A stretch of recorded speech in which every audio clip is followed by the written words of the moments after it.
REET level 2 Sanskrit विषय का exam हो चुका है। अब चर्चाएं जोरों पर हैं कि इसकी कट ऑफ क्या रह सकती है। तो देखिए, आज हम बात करने वाले हैं संस्कृत की कट ऑफ की, कौन कौन से फैक्टर्स हैं जो इसको प्रभावित करेंगे। तो सबसे पहले तो मैं आप सभी का स्वागत करना चाहता हूं आपके YouTube channel basics of Dheeraj sir पे।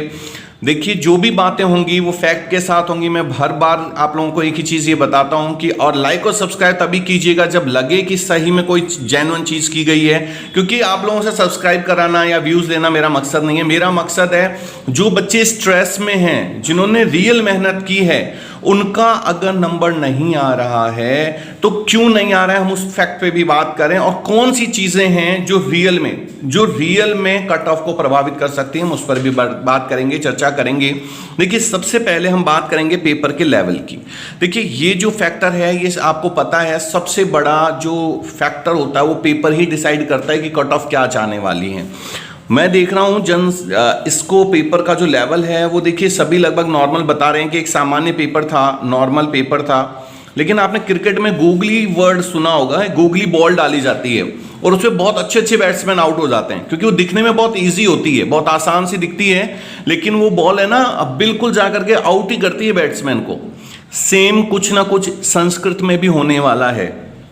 आप लोग मेरी इस बात को बहुत गौर से ध्यान रखिएगा, क्योंकि सब्जेक्ट में जो 70 क्वेश्चंस हैं और जीके में 80 क्वेश्चन, 70 में से मैं मानता हूं जिन्होंने भी तैयारी की है 60 क्वेश्चंस के आसपास कर सकते हैं। लेकिन ये जो 80 क्वेश्चंस हैं जीके के, ये डिसाइड करेंगे कि किनका सिलेक्शन होने वाला है। मैं देख रहा हूँ बहुत जगह दिखाया जा रहा है कि 70 क्वेश्चंस तो आराम से जिन बच्चों ने किया उनका सिलेक्शन हो जाएगा, या जिन्होंने इसमें से 60 क्वेश्चन कर लिया। अजीब, जीके का पेपर अच्छे लेवल का था, और मैं बताऊं आपको, ये जो 80 में से जिनके 50 क्वेश्चंस हो रहे हैं वो बिल्कुल मेरे हिसाब से एक जेन्युइन चीज बता रहे हैं, क्योंकि इससे ऊपर जो गए हैं उन्होंने नेगेटिव क्वेश्चंस किए हैं। और नेगेटिव क्वेश्चंस क्या करते हैं मैं भी आपको प्रैक्टिकली करके दिखाता हूं। तो सबसे पहले तो जीके और सब्जेक्ट में से जो जीके का पार्ट है ये डिसाइड करेगा कि किसका सिलेक्शन होने वाला है और कट ऑफ क्या जाने वाली है। अब हम बात करेंगे नेगेटिव मार्किंग और माइंड लेवल की। देखिए, ये दोनों आपस में कैसे ज्वाइंट हैं और इसका क्या इफेक्ट होता है अभी आप लोग खुद समझ जाएंगे। मेरे साथ साथ एक बार प्रैक्टिकल करके देखिए। मैं अब जब हॉल में बैठा हूं, एग्जाम हॉल में, तो उससे पहले हमारी क्या थिंकिंग होती है कि कम से कम मुझे 120 से 130 क्वेश्चंस करने हैं। आपका जो भी लेवल हो इस ब्रैकेट में लिख लीजिएगा, ठीक है। हम एग्जाम हॉल का प्रेशर होता है, आप सब मानते हैं, जब एग्जाम हॉल में कितने अच्छे बच्चों को बिठा दें, टीचर्स को बिठा दें कि 5-10 क्वेश्चन वो ऊपर नीचे कर ही देता है, क्योंकि एक स्ट्रेस होता है वहाँ का भी। जब वो वहाँ से बाहर आया, उसने 120 क्वेश्चन किए, बाहर आते ही जब उसने मैच किया, मिलाया, दूसरों से बात करी, अरे यार ये मिस्टेक हो गई, अरे इसमें तो ये आता, 10 क्वेश्चन वो तुरंत नीचे चला गया। कहाँ पहुँच गया वो? 110 पे। और आपका देख लीजिएगा कितने पे हैं। अब घर पे आए और आंसर्स की मैच किया, अलग अलग बड़े बड़े जो कोचिंग इंस्टीट्यूट हैं उनसे मैच किया, 5 क्वेश्चन वहाँ पर भी कम हो गए। अब आ गए हम 105 पे। तो अब हम क्या करते हैं कि हम है ना, इससे कम अगर कोई कट ऑफ बताता है तो हमें वो भी एडजस्ट नहीं होता, डाइजेस्ट नहीं होता, और अगर इससे कोई ऊपर लेके चला जाता है तो भी हमें एडजस्ट नहीं होता। हम इसके आसपास ही रहना चाहते हैं कि भाई इसने आसपास ही रहना चाहिए, ठीक है। और अभी तो फाइनल आंसर की बाकी है, और मैं बताऊं, आप जिसका भी कट ऑफ देख रहे हैं फाइनल आंसर की में जो भी आपने सोचा है इसमें से 1 या 2 क्वेश्चन तो कम होंगे ही होंगे। तो ये कहानी आ जाएगी 102 से 100 के आसपास। और अब आप यहां पर अपने नंबर लिखते जाइएगा, और यहां पर जो नंबर आए और मैं जो कट ऑफ बताऊंगा अगर उसमें मैच हो जाए तो मुझे फिर बताइएगा। तो ये प्रैक्टिकली करके आप देख लीजिए, तो शायद आपको समझ में आएगा कि धीरज सर क्या कहना चाह रहे हैं। देखिए, मेरे पास दिखावे के लिए बहुत सारी चीज़ें नहीं हैं, डिजिटल बोर्ड वगैरह ये सब नहीं है मेरे पास, लेकिन हाँ, मेरी एक कोशिश ज़रूर ये है कि सही चीज़ सही लोगों तक पहुंचा सकूं। और अगर कट ऑफ नहीं जाती है, हो सकता है मेरी कट ऑफ जो मैं बता रहा हूँ, देखिए हर एक का अनुमान है, लेकिन मैं फैक्ट के साथ बात कर रहा हूँ, ये अभी आप लोगों को पता चल गया होगा।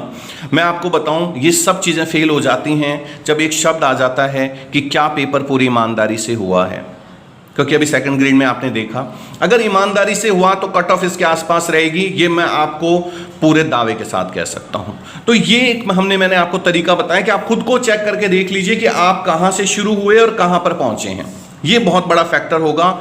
और सबसे बड़ी चीज जो इस बार के रिजल्ट को प्रभावित करेगी, वीडियो के लास्ट तक बने रहिए और आप खुद मानेंगे कि हां उसका प्रभाव जरूर पड़ने वाला है। अगले पॉइंट पे हम बात करते हैं, देखिए सीट्स पे। ये भी एक बहुत बड़ा फैक्टर होता है जब आप एग्जाम्स दे करके आते हैं। देखिए ज़्यादा सीट्स होती हैं तो उसमें कट ऑफ कम जाने के चांसेस होते हैं। सीट थोड़ी सी कम है, 1808 सीटें हैं, जिसमें नॉन टीएसपी में 1352 सीटें हैं और टीएसपी में 476 सीटें हैं। अब हम कट ऑफ की बात करेंगे, आप लोग घबराइएगा मत। कट ऑफ में जिनके थोड़े बहुत 5-7 क्वेश्चन ऊपर नीचे होंगे उन सभी के लिए और आप लोगों के स्ट्रेस दूर करने के लिए मेरे पास एक ऐसी चीज है जिसको आप सब मानेंगे कि हाँ ये ऐसा हो सकता है। चलिए शुरू करते हैं। जनरल की कट ऑफ, देखिए मैंने आपको शुरू में बताया था कि जिन्होंने भी 60 क्वेश्चन संस्कृत में और जीके में जिनके 50 क्वेश्चन हैं लगभग कर सकते हैं, क्योंकि देखिए जो संस्कृत वाले बच्चे होते हैं उनके जीके में भी अच्छी प्रैक्टिस होती है, पेपर का लेवल अच्छा था नो डाउट। तो अगर इसमें से हम कट पीट करके मान लें 110 क्वेश्चंस होते हैं तो 2-5 क्वेश्चन देखिए ऊपर नीचे होता ही है। तो जनरल जो मेल है अगर 105 प्लस क्वेश्चंस हो रहे हैं उसके, तो बिल्कुल वो कंपटीशन में है। देखिए 2-5 क्वेश्चन ऊपर नीचे हो सकते हैं। जो 105 प्लस क्वेश्चन में हैं वो बिल्कुल रेस में हैं और ये मेरा अनुमान है और इनफैक्ट के बेस पे है जिस पे मैंने आपको बताई हैं चीज़ें। फीमेल का अगर हम लेते हैं तो देखिए लगभग वही 104 से 105 क्वेश्चंस के आसपास रहना चाहिए। ओबीसी का देखिए जनरल से कोई ज़्यादा फर्क नहीं आने वाला है, लगभग 104 या हो सकता है 105 भी रह जाए, कोई बड़ी बात नहीं है। और फीमेल में भी लगभग सेम ही रहेगा। ईडब्ल्यूएस कैटेगरी में कोई 2 क्वेश्चन का फर्क हो सकता है, 105 से 100 के आसपास मान के चलिए लगभग यही रहने वाला है, 102 प्लस इसमें भी। एससी कैटेगरी में जो है देखिए इसमें अगर 100 प्लस, इस बार मैं थोड़ा सा 100 ले रहा हूँ इसमें क्योंकि इसका जो कंपटीशन का जो लेवल है वो दिन ब दिन इस कैटेगरी में भी काफ़ी बढ़ता जा रहा है। फीमेल में ज़रूर मैं इसमें एक चीज़ देना चाहूँगा, 90 प्लस के आसपास अगर है तो इनमें ये 10 क्वेश्चन का डिफरेंस आ सकता है। एसटी कैटेगरी में अगर मेल कैटेगरी है तो देखिए मेल कैटेगरी में 92 प्लस क्वेश्चंस मेरे हिसाब से एक सेफ स्कोर होना चाहिए और फीमेल में इसमें 88 प्लस एक सेफ स्कोर होना चाहिए। फिर कह रहा हूँ ये मेरा अनुमान है, जो फैक्ट हैं उसकी बात की। और एक फैक्ट पे मैंने बात नहीं की है जिसकी मैं अभी चर्चा करने वाला हूँ आपसे। एक बार ये बता दूँ आपको जो कट ऑफ की कंडीशन रह सकती है। देखिए टीएसपी में जनरल ही रहता है, जनरल ओबीसी का सेम ही चलता है, तो इसमें लगभग आप मान के चलिए जिनके भी 85 मेल में 85 प्लस क्वेश्चंस हैं वो लगभग सेफ जोन में होने वाले हैं और लगभग फीमेल में 83। एससी एसटी कैटेगरी में लगभग आप मान के चलिए इसका जो मेल का जो आपका रहने वाला है जो क्वेश्चंस हैं लगभग अगर 55% अगर क्वेश्चंस हैं 55 मान के चलिए लगभग 75 प्लस क्वेश्चन एससी में और मेल के, और फीमेल के अगर 70 के आसपास हैं तो एक सेफ रहना चाहिए। और एसटी कैटेगरी में अगर देखिए 72 प्लस क्वेश्चंस के आसपास हैं और फीमेल का लगभग 68 प्लस क्वेश्चंस हैं तो सेफ स्कोर में रहने चाहिए। तो ये तो हो गई सेफ स्कोर की बात कि कितना हो सकता है। अब मैंने आपको कहा था हो सकता है आप में से बहुत से लोग मेरी इस बात से सहमत नहीं होंगे कि सर इससे ज़्यादा कट ऑफ जाएगी, आप कम बता रहे हैं, लगभग 115-120 के आसपास रहनी चाहिए। अब देखिए मेरा जो भी ये कट ऑफ है मैं बताऊं, मैं उन टीचरों के बेस पे बात करता हूं जो खुद 7-8 साल से संस्कृत पढ़ा रहे हैं, जिन्होंने एग्ज़ाम दिया है। और वो लोग जब जेन्युइन चीज़ें जो उन लोगों से जब मुझे पता चली, क्योंकि देखिए स्टूडेंट्स के ग्रुप्स 20-20 स्टूडेंट्स के ग्रुप्स में भी बातें हुई हैं, वहाँ से भी जब चीज़ें ली गई हैं तो जो लीगल चीज़ आई है वो मैंने आपको बताई है। लेकिन जो सबसे बड़ी चीज़ है वो ये है फर्स्ट ग्रेड और सेकेंड ग्रेड का रिजल्ट। फर्स्ट ग्रेड और सेकंड ग्रेड का रिजल्ट बहुत कुछ मायने रखेगा, क्योंकि देखिए जिनकी संस्कृत में अच्छी तैयारियां हैं उनका फर्स्ट ग्रेड और सेकंड ग्रेड एग्जाम भी उन्होंने दिया है और थर्ड ग्रेड में भी। और मैं आपसे ही पूछना चाहता हूं, आप में से जिसका फर्स्ट ग्रेड में हो गया तो वो क्या सेकंड ग्रेड की भी जॉब लेगा? तो ये सीटें आप 1808 सीटें मत देखिए, सिर्फ आप फर्स्ट ग्रेड और सेकंड ग्रेड की सीटें भी इसमें ऐड कीजिए। क्योंकि वो लोग, वो जो बच्चे यहाँ पर आएंगे वो भी तो उसको, वो थर्ड ग्रेड की जगह फर्स्ट ग्रेड और सेकंड ग्रेड को चुनेंगे।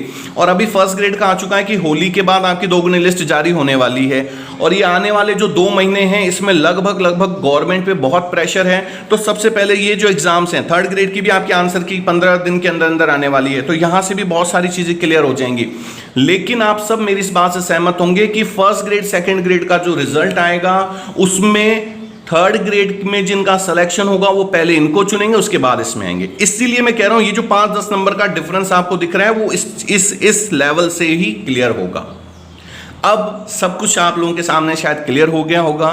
कमेंट में आप लोग आपके नंबर जरूर शेयर कीजिए, ताकि जब दोगुनी लिस्ट तैयार होगी तो और भी अच्छे व्यूज के साथ मैं आप लोगों के सामने आ सकूंगा। और अब अगर आपको लगा हो कि सही में कोई जेन्युइन बात की गई है तो ही लाइक और सब्सक्राइब कीजिएगा, नहीं तो आपने जो मुझे आपका समय दिया उसके लिए आप लोगों का बहुत बहुत धन्यवाद। और भी वीडियोस के साथ मैं मिलता रहूंगा, तब तक के लिए थैंक यू सो मच।